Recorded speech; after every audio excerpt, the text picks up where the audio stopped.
Okay, so I might be a little late, but this is my Halloween contribution. But you're gonna ask yourself, wasn't Halloween back in end of October? Wait a minute, what date is today? Yes, maybe I've been a little bit too late.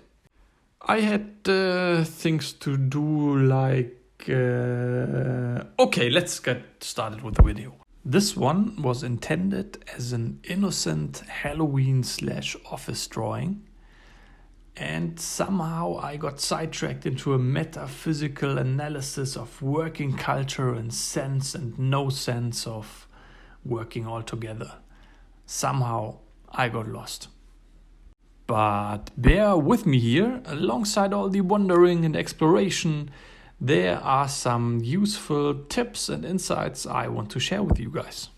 You're tuned into Trust the Process, episode 92. I'm happy you're here, so let's roll. Kicking things off with the general ideation, I was thinking about what a great match Halloween and office culture really is. So much potential for comedy. Some cynical people would state that working in an office full time is like an all-year Halloween event anyway. I'm just wondering where all my ideas come from. Looking at those drawings, I have to make an important disclaimer. These are not, I'm repeating, not my coworkers. Like, really, not my coworkers. At the end, I went for the sad bull plowing the field, like tongue down, blinders on, a little bit like marriage. There was this awesome comedy bit, which I did not find again, by the way, but in this one, the comedian described marriage as just that. It's a little bit depressing, but also very funny. Sparked by those ideas, I went into study mode and tried to get a hold of every secret Mr. Bull has to offer. His anatomy, different poses, gesture, all this good stuff. Trying to tame the bull, so to say. I was then quickly indulging in the art of gesture drawing, so I started to draw loose gestures. And even though this was fun and dynamic, and by the way, a really awesome tool to approach dynamic drawing like a bull, it was too dynamic for me in the sense that I want to have a lazy, worn-out bull. Like, imagine Kevin from The Office bull. Not fast, but slow. Shoot. The next step was to simplify the pose, so this complex anatomy of the bull, into like a simple stick figure skeleton. I would describe this as an art form of dumbing yourself down in the most positive way I can think of. It's like Homer Simpson yourself and your expectations on accuracy and complexity, just like Homer does.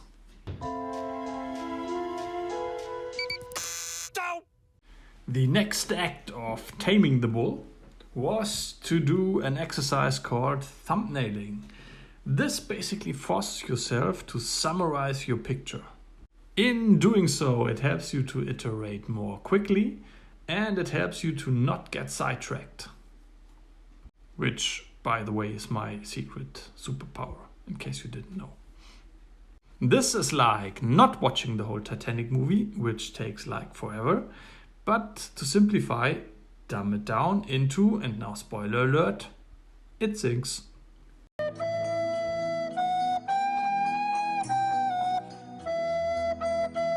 Yeah, expect many more great movie reviews on my channel.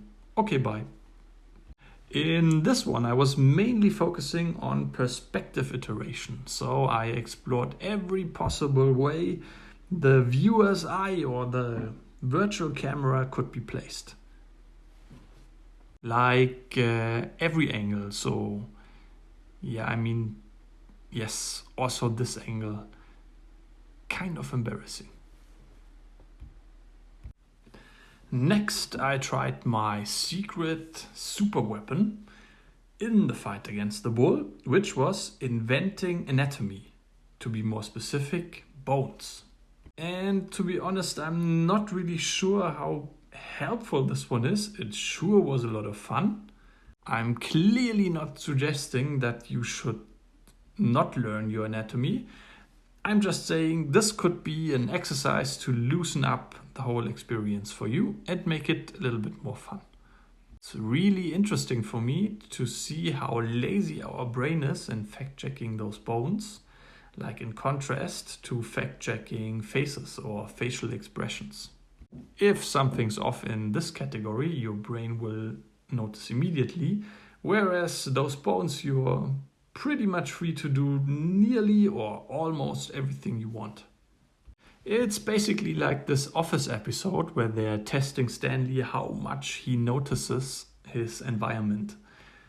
And yeah, look for yourself. What's a 7-letter word for purse? Satchel. No, starts with an H. Handbag. Thank you. Stanley is our capacity to fact-check bones. Weird comparison. Finally, I reached the construction part of the drawing where I Minecrafted the bull. So I broke down the complex form of the bull into simple 3D forms. It's like Bob the Builder work. But in this case, imagine Bob the Builder gets a job which is way too ambitious for him. Like building a complex new football stadium, whereas Bob the Builder does Bob the Builder things like building farms and nice yards and yeah, anyway. So basically I tried to do too many things at once. I tried to be absolutely accurate according to the photo reference I was simplifying from. I wanted to find really creative and interesting solutions and simplifying those forms, and I tried to master perspective at the same time. Overthinking man returned, and the slowing process got slower and slower until I was stuck. The way I picked myself up again was to focus on a single drawing skill at a time. For example, just focusing on perspective, or just focusing on getting an original way to simplify a complex form. At the end, I also produced high comical value. I mean, come on, look at this cow's pipette. I mean, if that's not comical value, I don't know what is. Like, what the...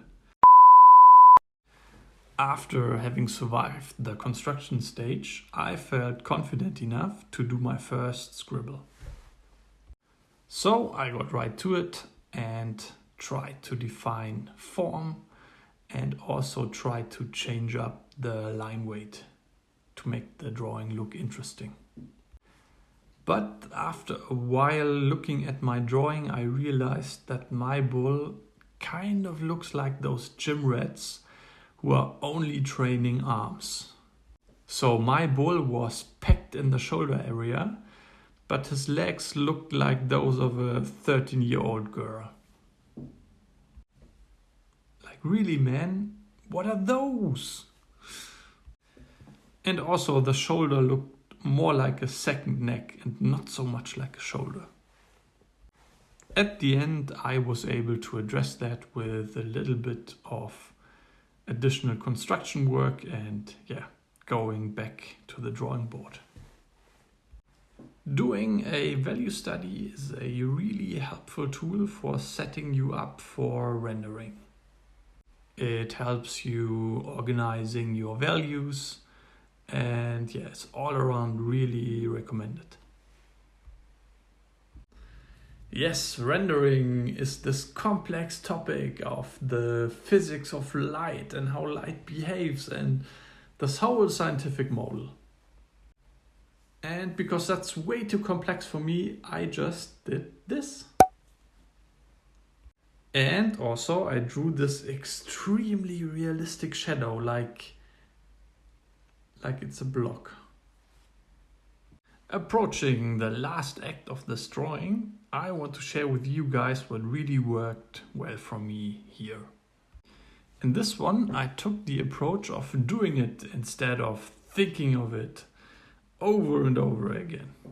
Which for someone who tends to overthink is already an achievement in itself. Allowing yourself to be childish and not knowing things, like for example inventing the anatomy thing, is a helpful tool. It's, like I said earlier, Homer Simpson yourself. It really helps.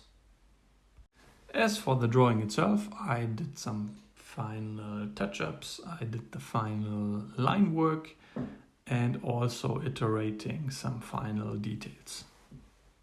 And while doing that, I had several mental breakdowns and questioned my life decisions altogether in the process. But at the end, I managed to bring it all together and combined line work with shadow, ambient occlusion and all that good stuff. So at the end, I would be interested how you get over that hurdle of overthinking and just doing it and trusting in what you are able to do. In that sense, thank you so much for sticking around and have a good one.